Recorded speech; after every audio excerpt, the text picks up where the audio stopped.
أعوذ بالله من الشيطان الرجيم. بسم الله الرحمن الرحيم. تبارك الذي بيده الملك وهو على كل شيء قدير الذي خلق الموت والحياة ليبلوكم أيكم أحسن عملا وهو العزيز الغفور الذي خلق 7 سماوات طباقا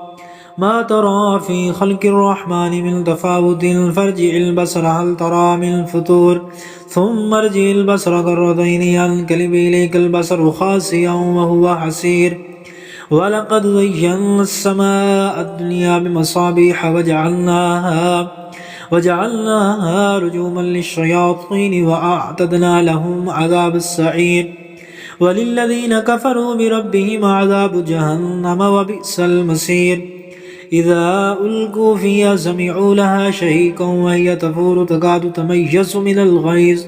كلما ألقي فيها فوج سألهم خزنتها ألم يأتكم نذير قالوا بلى قد جاءنا نذير فكذبنا وقلنا ما نزل الله من شيء إن أنتم إلا في ضلال كبير وقالوا لو كنا نسمع أو نعقل ما كنا في أصحاب السعير فاعترفوا بذنبهم فسوقا لأصحاب السعير إن الذين يخشون ربهم بالغيب لهم مغفرة وأجر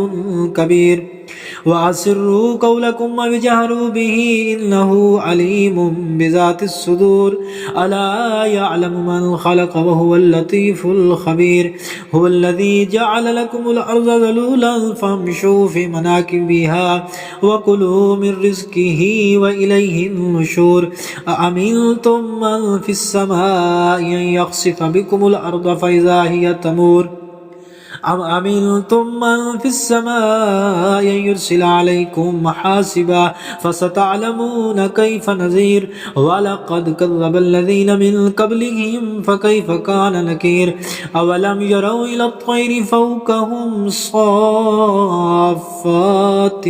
ويقبضن ما يمسكهن إلا الرحمن إنه بكل شيء بصير أمن هذا الذي هو جند لكم ينصركم من دون الرحمن إن الكافرون إلا في غرور أمن هذا الذي يرزقكم من أمسك رزقه بل لجوا في عتو ونفور أفمن يمشي مكبا على وجهه أهدى أمن يمشي سويا على صراط مستقيم قل هو الذي أنشأكم وجعل لكم السمع والأبصار والأفئدة قليلا ما تشكرون قل هو الذي ذرأكم في الأرض وإليه تحشرون ويقولون متى هذا الوعد إن كنتم صادقين قل إنما العلم عند الله وإنما أنا نذير مبين فلما رأوه زلفة سيئت وجوه الذين كفروا وقيل هذا الذي كنتم به تدعون قل أرأيتم إن أهلكني الله ومن معي أو رحمنا فمن يجير الكافرين من عذاب أليم قل هو الرحمن وآمنا به وعليه توكلنا فستعلمون من هو في ضلال مبين قل أرأيتم إن أصبح ماؤكم غورا فمن يأتيكم بماء معين